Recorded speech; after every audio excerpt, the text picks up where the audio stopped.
Buenas noches, ingeniero. A continuación voy a hacer lo que es la presentación de lo que es los temas del libro de química física a partir de los puntos 9.1, 9.4, 9.6 y por último 9.10. A continuación voy a hacer lo que es el tema del 9.1, el cual es lo que es una disolución ideal. Una disolución ideal en un gas ideal, ya que los átomos o moléculas no interactúan entre sí, claramente no se trata de un buen modelo para un líquido, porque sin interacciones atractivas, un gas no condensa, no se condensa. La interacción atractiva en los líquidos varía enormemente, como muestra la gran variedad de los puntos de ebullición de los elementos. Por ejemplo, el punto de ebullición normal del helio es de 4.2 Kelvin, mientras que, para el hafnio es de 5.400 Kelvin. Al desarrollar un modelo para las disoluciones se debe tener en cuenta lo que es la fase de vapor, que está en equilibrio con la disolución. Consideremos el benceno líquido puro en un recipiente situado en una habitación cerrada. Como el líquido está en equilibrio con su fase de vapor por encima de él, hay una presión parcial no nula del benceno del aire que lo va a rodear dentro de lo que es el recipiente. Esta presión se denomina presión de vapor del benceno a la temperatura en la que se va a encontrar dicho líquido.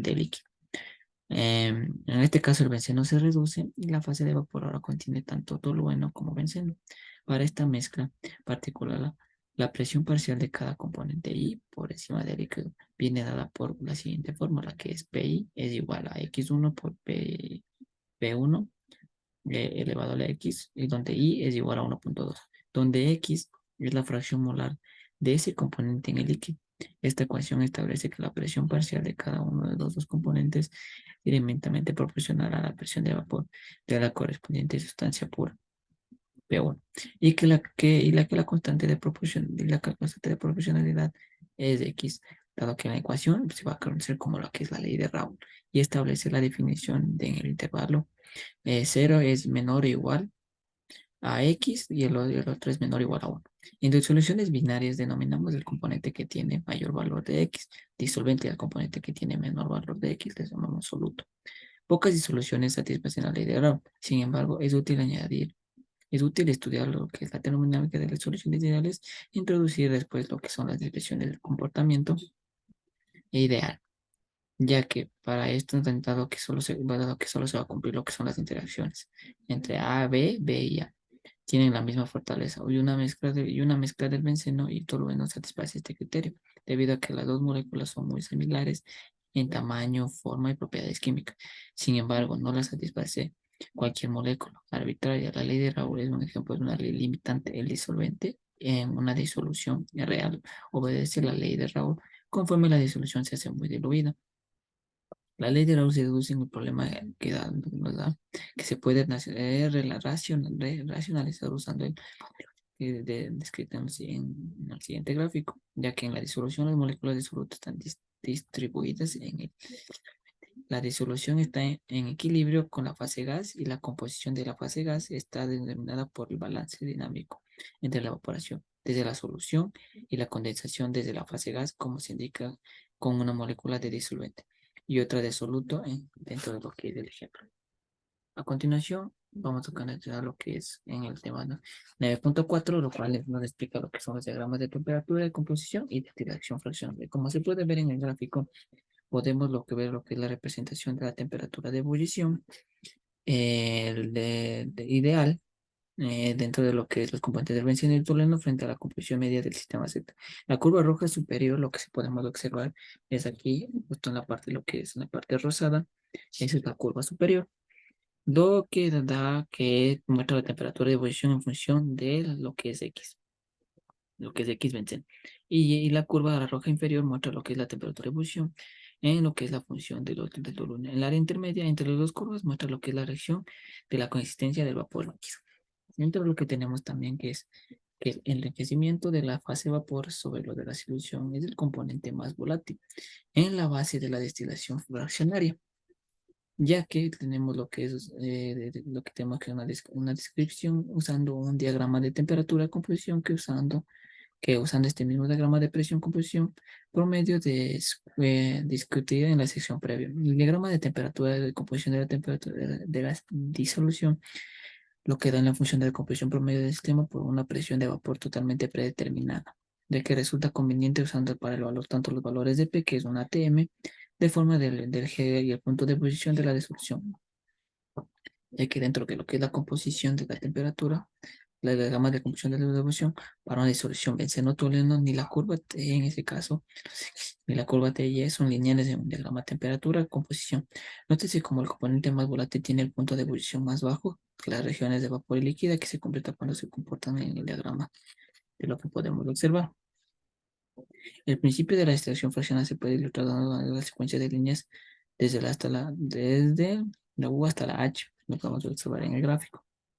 El vapor por encima de la solución en el punto A está enriquecida en benceno. Si este vapor se separa de la disolución original y se condensa bajando lo que es la temperatura, el líquido resultante en una fracción molar va a estar más alta de lo que es el benceno, que la disolución el original en sí. En cuanto a la disolución original, una vez que su vapor se ha recogido separadamente, el líquido se ha enriquecido en benceno. Conforme en este proceso se repite las muestras de vapor recogidas sucesivamente donde están más enriquecidas en benceno. En el límite de un número muy grande de etapas, las últimas muestras condensadas son son esencialmente benceno puro. El procedimiento multietapa describe anteriormente en el muy pesado, ya que porque requiere lo que es la colecta y evaporación de muchas muestras diferentes en la práctica, ya que la separación del benceno puro y tolueno, dando la columna de destilación mostrada. Más que tener el sistema global a una temperatura uniforme, una columna de destilación opera con una gradiente de temperatura de forma que la parte superior de la columna está a una temperatura más baja de la disolución que está hirviendo. Los segmentos horizontales, tanto de A, B, C, D, E, F y sucesivos, corresponden a porciones sucesivamente más elevadas, o sea, más frías de la columna. Cada uno de los segmentos corresponde a una etapa de destilación, debido a que el vapor se mueve hacia arriba a través del líquido condensado. El intercambio de calor y masa facilita el equilibrio entre las dos fases. La destilación juega un papel muy importante en la separación del crudo en sus diferentes componentes. El líquido que hierve más bajo en es la gasolina, seguida del queroseno, diésel y aceite caliente y gas oil, que se rompen en componentes de peso molecular más bajo mediante craqueo catalítico. Es importante en destilación mantener la temperatura del líquido hirviendo tan baja como sea posible para evitar la ocurrencia de reacciones inducidas térmicamente. Una forma útil de no reducir la temperatura de ebullición es destilar el líquido a vacío parcial bombeando la fase gas. El punto de ebullición de una mezcla líquida típica se puede reducir aproximadamente a 100 grados centígrados si la presión se reduce a unos 770 a 20 pascales. Pese a que el principio de destilación fraccionaria es el mismo para soluciones reales, no es posible separar lo que es una solución binaria en sus componentes puros si la no idealidad es suficientemente grande. Si las interacciones A y B son más atractivas que las interacciones AB, AA y BB, el punto de ebullición de la disolución será el máximo a una concentración intermedia entre XA es igual a 0 y XA es igual a 1. Lo que tenemos aquí en este caso es un ejemplo tenemos un ejemplo, puede ser lo que es la mezcla de la acetona y el cloroformo. Como se puede también observar aquí, se puede ver lo que es un esquema de una columna de destilación fraccionaria, ya que la disolución que se separa en sus componentes se introduce por el fondo de la columna, introduce por aquí en esta zona, y dado que el calentador resistivo suministra la energía necesaria para vaporizar el líquido, se puede suponer que el líquido y el vapor están en equilibrio en cada nivel de la columna. La temperatura de equilibrio decrece desde el fondo a la parte superior de la columna. Tenemos lo que es también lo que es los diagramas de temperatura, el mismo tema del 9.6. Es que el hidrógeno y el cloroformo forman parte de un enlace de hidrógeno con el oxígeno de la acetona, como se muestra en la figura, dentro de esa figura que podemos observar. Dado que las direcciones A y B son más fuertes que A y BB, un diagrama del punto de fusión para este caso es una muestra de que las temperaturas de ebullición van a ser máximas. Las líneas de composición líquida y vapor son tangentes entre sí. Se muestran esquemáticamente en las figuras de la estación fraccionada de esta solución, que comienza en un valor inicial de X, mayor que el correspondiente al punto de ebullición máximo.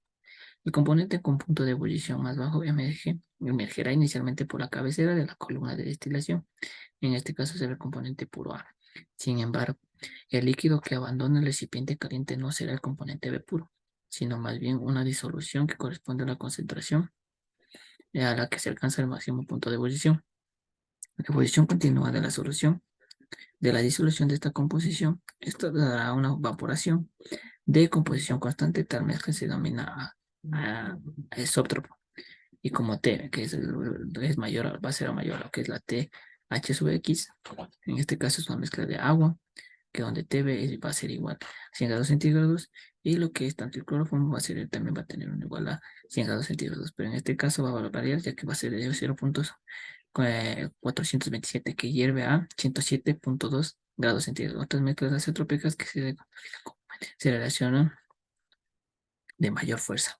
Como se puede también ver en esos dos gráficos, si vemos el diagrama del punto de ebullición para el punto A y el de A, que es un máximo, y punto B, el mínimo hacia otro del punto de ebullición. Las líneas de los trazos que nos van a hacer una indicación de lo que es la composición inicial a la disolución del isótopo. La secuencia de los segmentos horizontales con flechas corresponde a las proporciones sucesivamente más altas, que significa más frías de la columna.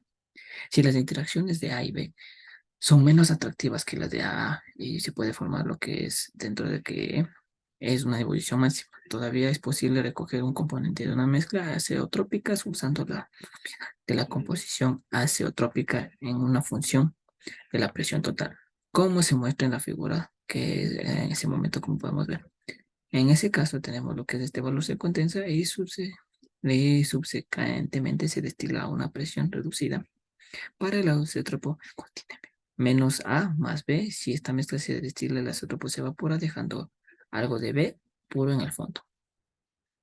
Pasamos a lo que es el tema de la 9.6, lo que son las propiedades coligativas. Como se puede observar dentro de ahí, es que ahí tenemos una ilustración de la elevación del punto de ebullición y de presión del punto de congelación en dos vías diferentes. El A son los efectos, que es la primera imagen. El A son los efectos provenientes de la disminución del potencial químico de la disolución con la adición del soluto no volátil, mientras que el potencial químico del vapor y del líquido en alteros a presión constante, que en este caso vendría a ser la imagen de abajo. Se muestra la misma información que en la parte tanto de A, usando diagramas de fases PT.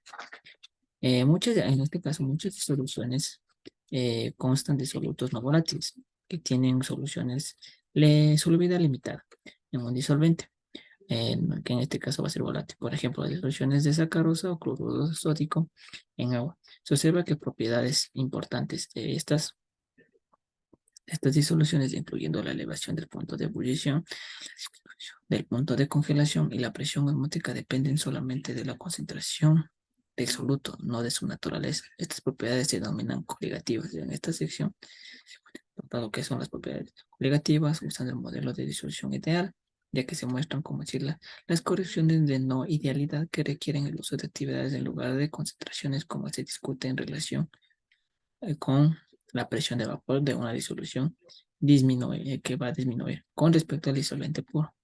Como mostraremos en esta y en las tres secciones siguientes, vamos a ver lo que la disolución exhibe una disminución del punto de congelación y una elevación del punto de ebullición y una presión osmótica. Generalmente el soluto, lo que generalmente el soluto no se cristaliza con el disolvente durante la congelación, porque el soluto no puede integrarse fácilmente en la estructura del cristal del disolvente. En este caso, el cambio de potencial químico de la disolución de un soluto no volátil se puede interpretar usando gráficas, como podemos ver dentro de lo que son las diapositivas.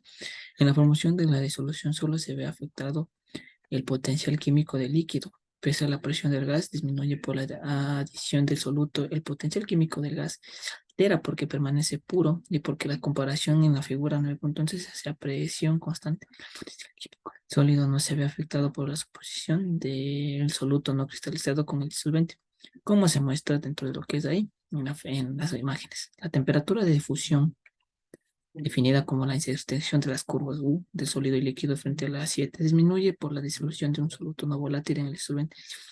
Similarmente, la temperatura de distribución T aumenta por la disolución de un soluto no volátil en el disolvente. La misma información se va a mostrar tanto en el diagrama de fases P, T, en la figura 9, en la figura dentro de estos gráficos.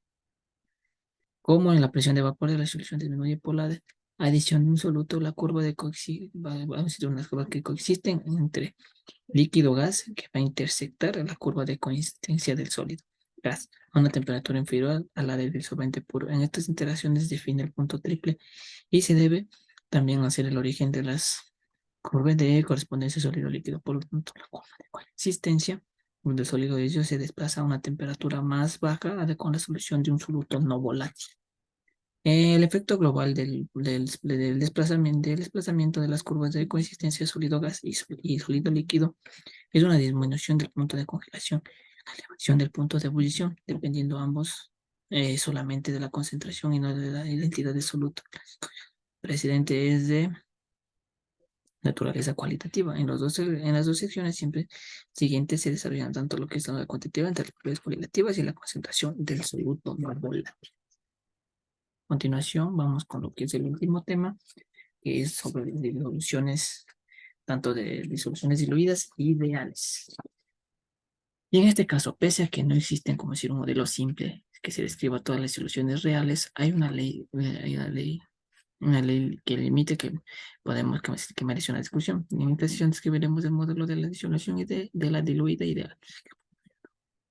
Es útil para describir lo que es el equilibrio de las potencialidades químicos de una componente en fases gas y disolución de una solución real.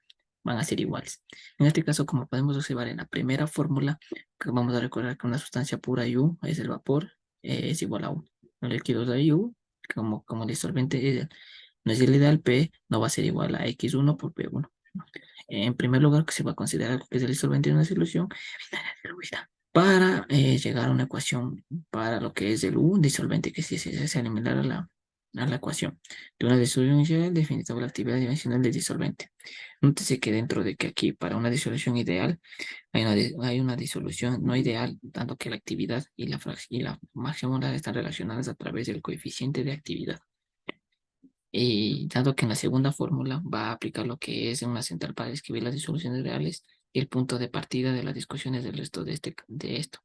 La discusión va a ser que en una tensión en el disolvente va a haber una gran parte de lo que es la disolución ideal diluida. Se define por las condiciones que estamos con expresiones diferentes para relacionar lo que es la fracción molar de un componente y la presión parcial del componente sobre la disolución. Eso, en ese caso. Y tenemos como último la última fórmula que nos da que consideremos el límite opuesto en el que X, en este caso la molécula de esta de acetona promedio en la que se puede ver la relación con la ley de Henry y la constante, se conoce como constante de la ley de Henry. Gracias, esta ha sido mi presentación, espero que le haya gustado.